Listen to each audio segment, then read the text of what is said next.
Roma Wines present Suspense.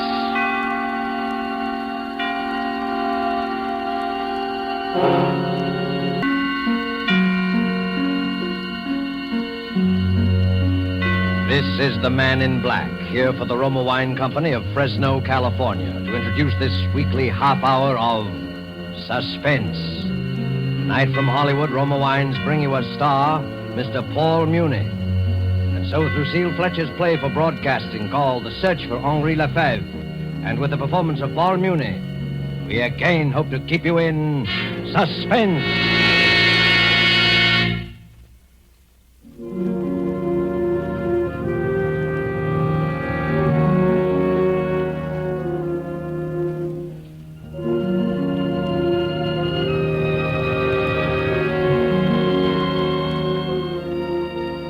I had just set down the last note on paper.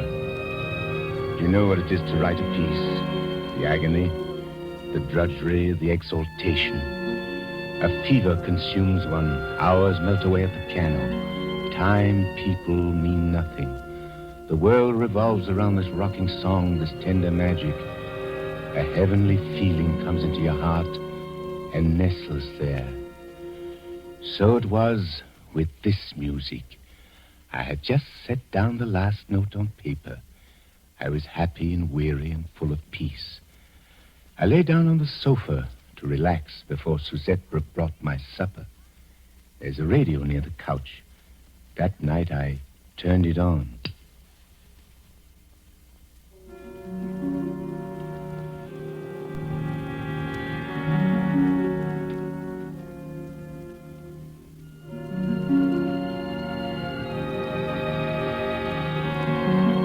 You know what it is to feel horror? True horror, the animal thing. I've seen horror many times grimacing at me out of the corner of my room. But this time it was upon me.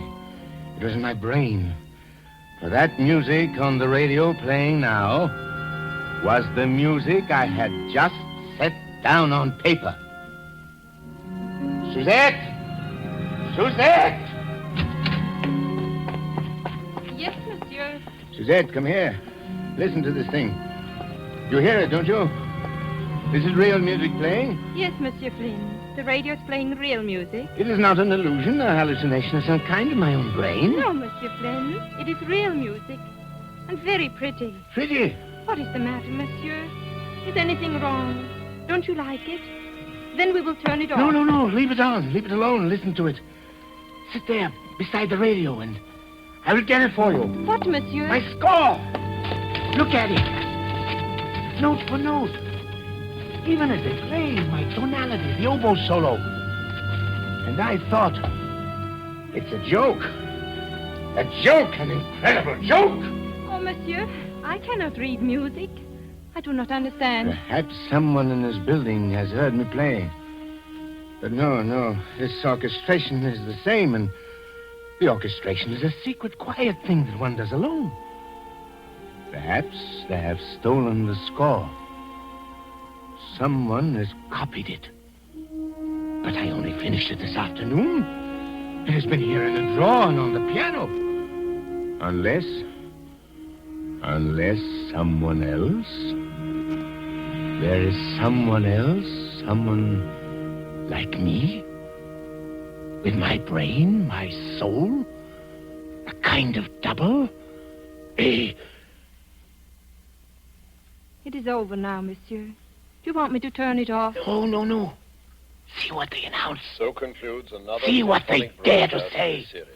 You've been listening to the Elegy for Orchestra, Opus 42, by Henri Leferve. Henri Leferve! Henri Leferve! Calm yourself, monsieur. Henri Leferve! Why, I'd never heard of the man. He's an imposter. And they're liars. Get me the broadcasting station at once. She slipped out of the room, and I sat there staring at the freshly written pages. My brain was reeling. It was my music, every little note, every turn of phrase. Before me, the silent radio faced me like a mocking, sardonic sphinx. Adolphus, my good fellow, what's happened? Monsieur Picard. I thought it best to bring him, monsieur. You're a good friend. Did you call the broadcasting station? Yes, monsieur. And what did they say? They said, monsieur. Oh, Monsieur Picard, I'm afraid. They said, Adolphus, that it was a piece by Henri Leferve. An old piece, written nearly 15 years ago. What? Adolphus, dear boy, now try to be calm. Dear me, you composers are so temperamental.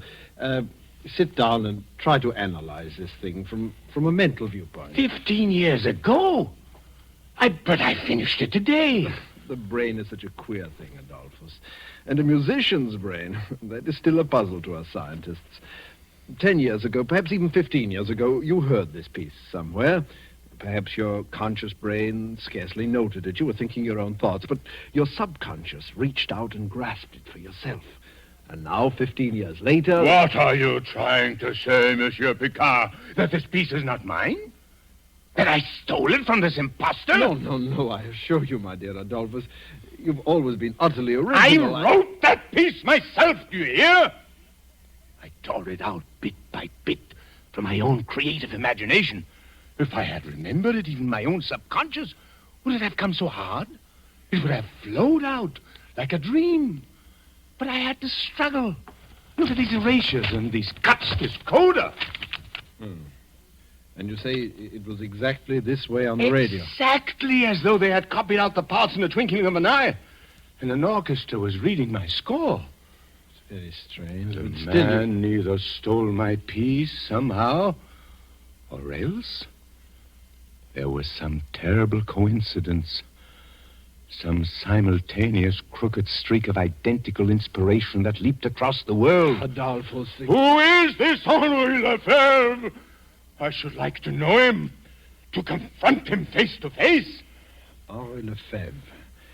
You've never heard of him, Adolphus? No. He was a rather famous composer in my youth, a writer of symphonies and operas. And what has happened to him? Is he still alive? It is an interesting question, Adolphus. I must confront him, do you hear, Monsieur Picard? I'm convinced that there's something unreal about all this. Fate has played me some trick. There is some horrible linkage between this man and myself. Some string vibrating in his brain which has caused a like vibration in my own. I must find him. I must somehow break the spell. And supposing this Henri Leferve is dead. Dead or alive, I must discover where this music came from. And what it meant to him. And what it may mean to me.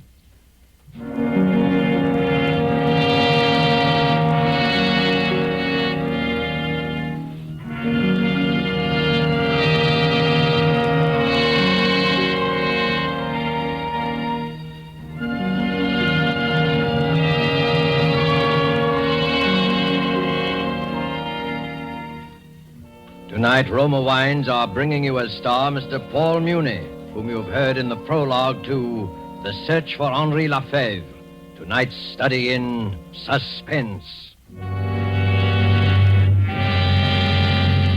It is with pleasure that we bring back to our soundstage our star, Paul Muni, in The Search for Henri Leferve, a tale well calculated to keep you in suspense.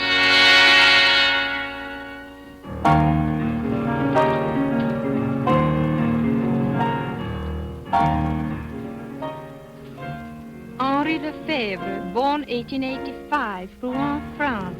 Educated at the École Normale, fellowship student in composition, the Paris Conservatoire. Won Prix de Rome 1908 with piece entitled Étude contrapuntale. Studied under Saint-Saëns for 2 years. Made first great success with performance of opera Ectate, which was presented at the Paris Opera in... Do you want me to go on, monsieur? No. These dictionaries tell you nothing. They make everything smell of dust and corruption. Has the mail come in yet? No, monsieur. Only the package of music from the library. His music? Yes, monsieur. Then what are we waiting for? Give it to me. Henri Leferve. Elegy. Opus 42. Incredible to think of all those years. Look, Susette. The paper is already turning yellow. The engraving is old-fashioned, and yet it's exactly... Adolphus. Yes? I have a letter from his publishers. He is still alive. Thank God. But there is some mystery about him. They would not give me his present address. What do you mean?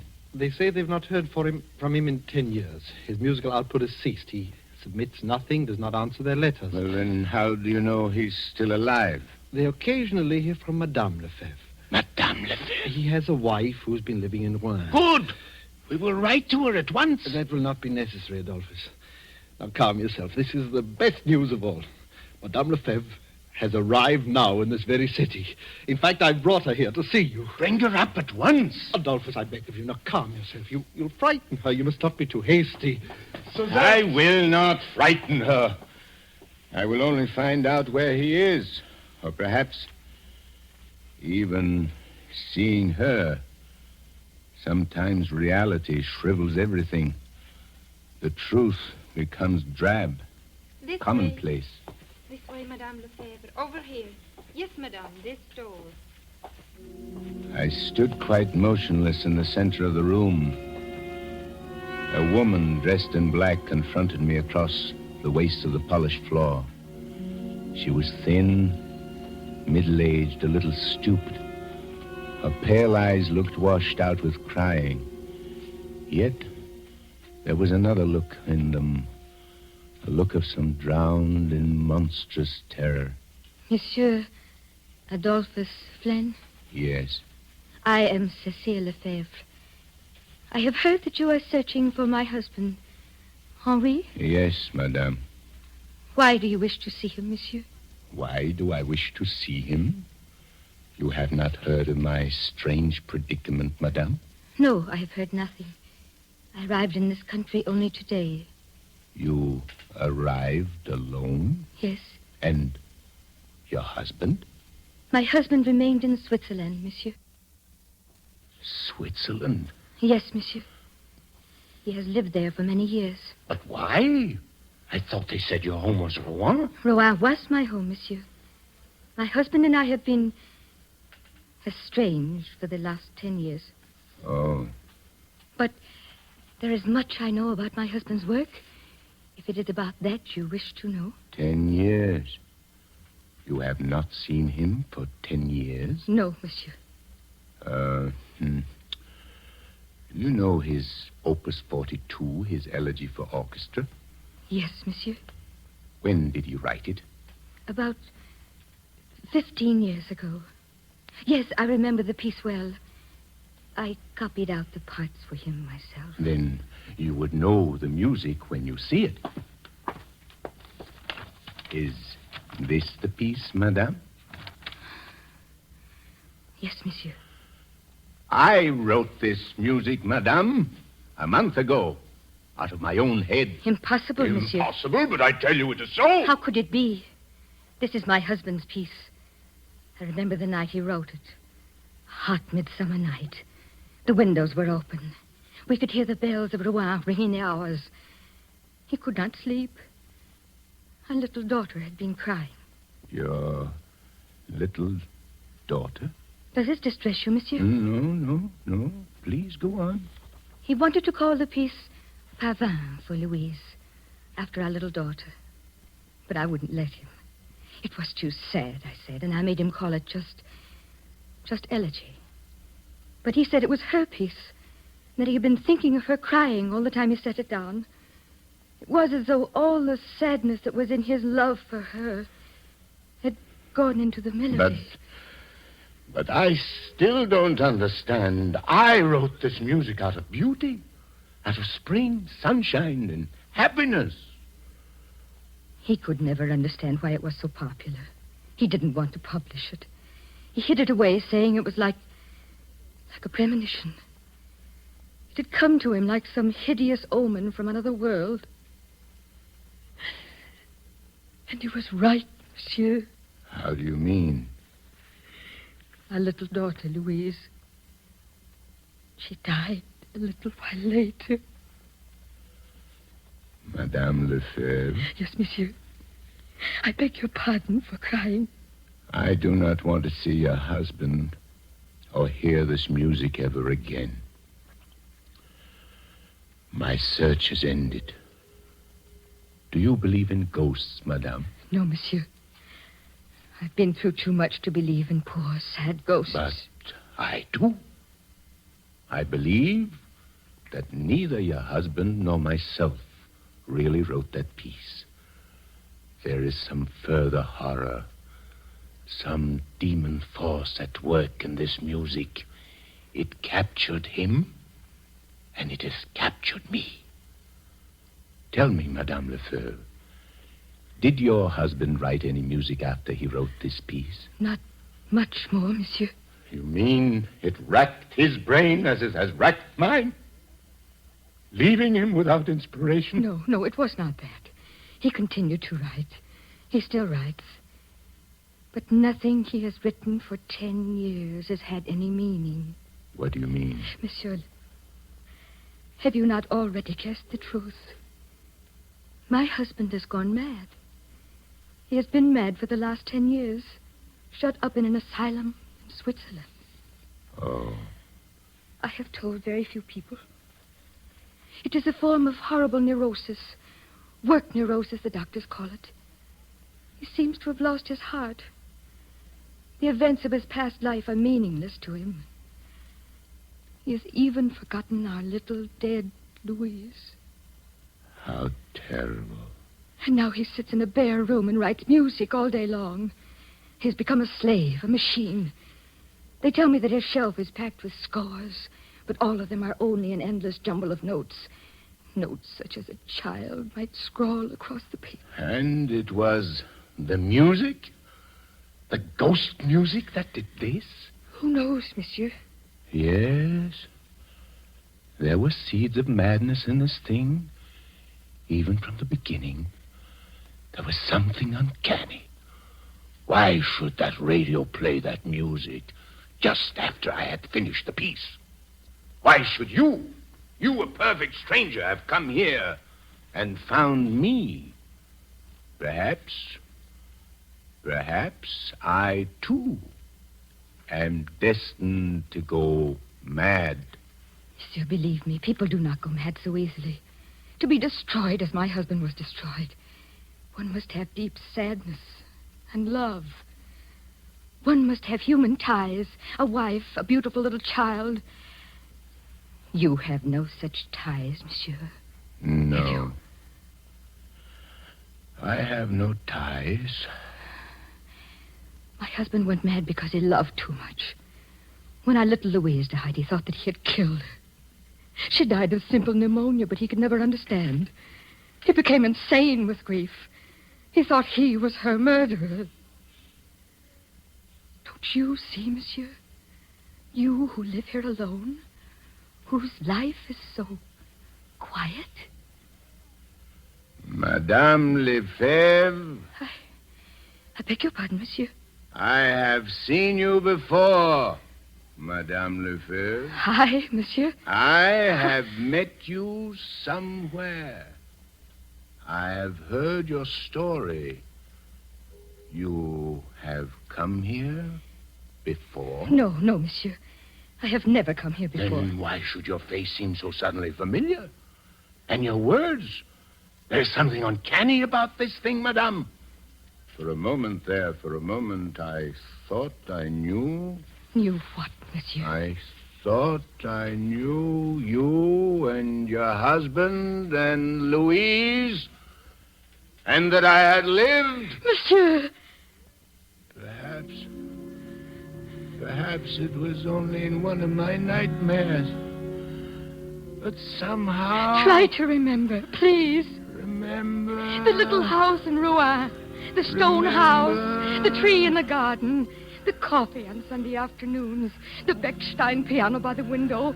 The bedroom with the calico curtain. The little carriage underneath the stairs. Louise doll carriage. Louise! What have they done to her? They have taken her away. And I have killed her. A little doll carriage waits at the bottom of the stairs, but she will never come back. Never come back. No. She has been dead for 10 years. You must not think of her anymore. You're getting better. Dr. Picard says you are getting well. Dr. Picard? Your doctor, Henri. What are you talking about? I have no doctor. Don't you see, my darling? Your long search is over. I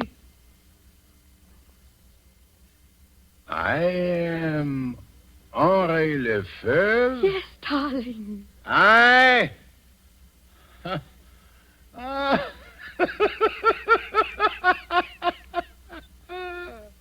am shriveled old man. I locked up in the walls of a lunatic asylum for 10 years, writing a jumble of notes like a little child. Then who is Adolphus Flan? A name you made up, darling. A poor, mad name.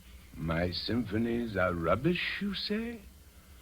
My adoring public are only shadows running across the walls?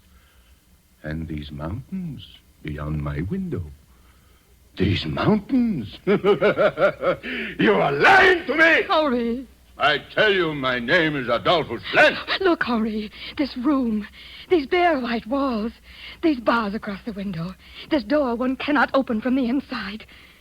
For 10 years, Henri. For 10 years I have waited for a glimmer to come. For some little memory like that music. For 10 years I have prayed for you every day. For 10 years? While I sat here? I do not believe it! Dr. Picard! Henri, my dear fellow. You call me Henri, too? I cannot tell you how happy I am, Madame Leferve. The experiment has worked beyond our fondest hopes. I've been listening to every word, and you've handled it exactly Monsieur right. Picard. Am I Henri Leferve? Yes. I have been mad for 10 years.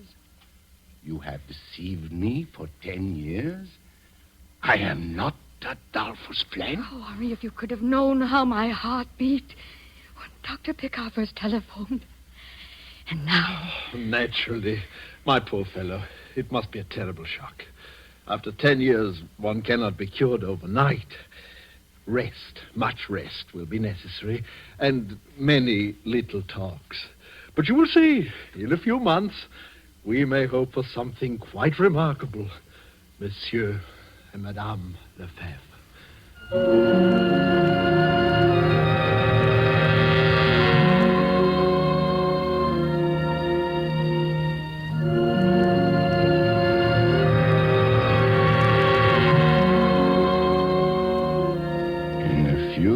He said, in a few months I would be able to go back. I would take up the threads of my own life as Henri Leferve. I'm still here in this room with its bare white walls and its door that locks from the outside. I'm still here, although I know now for sure that my name is Henri Leferve. A sadness is in my heart, an unutterable pain that I can never conquer. Rouen has come back. The stone house, the little doll carriage underneath the stairs. And my arms ache with longing for a little dead child with long honey-colored hair. There's no music in me now, no music save that one tune which sings in my head all day long, my pavane for Louise. If I could only get it out of my mind, I might be able to work again. I might be happy as I once was happy. I might look out of my window and find a symphony in the sunset on the mountains. That is why I will not go back. I will not leave this room until I find him again. Until I find Adolphus Fleur.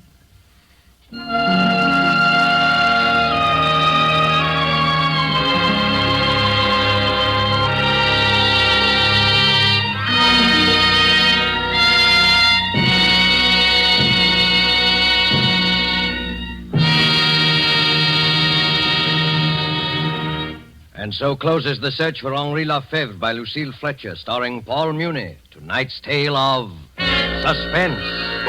Suspense is produced and directed by William Spear. Paul Muni.